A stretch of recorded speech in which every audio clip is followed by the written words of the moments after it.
একদিন সকালে রাজা কৃষ্ণচন্দ্রের দরবারে গিয়ে গোপাল বলল, মহারাজ, আজ আমার ঘরে একটাও সবজি নেই। ভাবছি বাজারে গিয়ে কিছু কিনে আনব। রাজা মুচকি হেসে বললেন, গোপাল, তুমি তো দারুণ বুদ্ধিমান, তবে বাজারে গিয়ে ঠকে যেও না। বাজার এখন খুবই চতুর জায়গা। গোপাল হেসে মাথা ঝাঁকাল। মহারাজ, চিন্তা করবেন না, ঠকব না, বরং কেউ ঠকালে তাকে একটু শিক্ষা দিয়ে দেব। এই বলে গোপাল হাতে একটা থলি নিয়ে হাঁটতে হাঁটতে বাজারে রওনা দিল। বাজারে পৌঁছে গিয়ে সে দেখল প্রচুর লোকজন, সবজি, মাছ, মাংস, ফল সব কিছুর দোকান, হাঁক ডাক লেগে আছে চারপাশে। প্রথমে সে এক কুমড়ো বিক্রেতার কাছে গেল।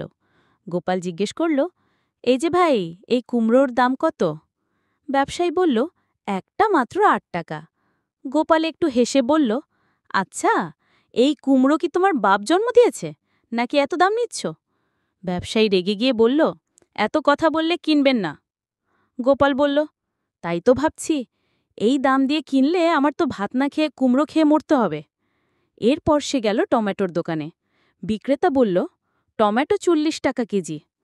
গোপাল চোখ বড় বড় করে বলল, এই টমেটো কি সোনা দিয়ে সেচ দেওয়া হয়েছে নাকি রাজবাড়ি থেকে এসেছে? দোকানদার হেসে বলল, না বাবু, দাম বেড়েছে, সবকিছুর দাম এখন আকাশ ছোঁয়া।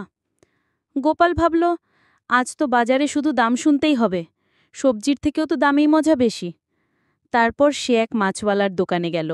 বড় এক বোয়াল মাছ ঝাপাঝাপি করছে। গোপাল বলল, এই মাছ কত? ব্যবসায়ী বলল, ২০০ টাকা কেজি। গোপাল বলল, মাছের পেটে কি মুক্ত আছে নাকি?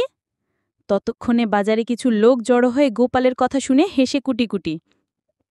এক দোকানদার বলল, গোপালদা, আজ তো আপনি শুধু ঠাট্টাই করছেন, কিনবেন কিছু? গোপাল তখন হাতের থলে থেকে একটা ছোট তালিকা বের করে বলল, আজ আসলে আমি বাজার করতে না, বাজারের অবস্থা দেখতে এসেছি। এই সব দাম শুনে বুঝে গেলাম আমার থলেতে সবজি কেনার টাকা নেই, তবে হিউমার ভরে গেছে। সবাই হেসে উঠল।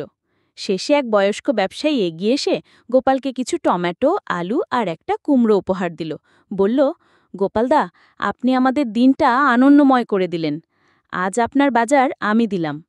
গোপাল হেসে বলল, আহা, দেখলেন তো, বুদ্ধি আর হাসি যদি পকেটে থাকে, বাজারে গিয়ে খালি হাতে ফিরলেও মন ভরে যায়।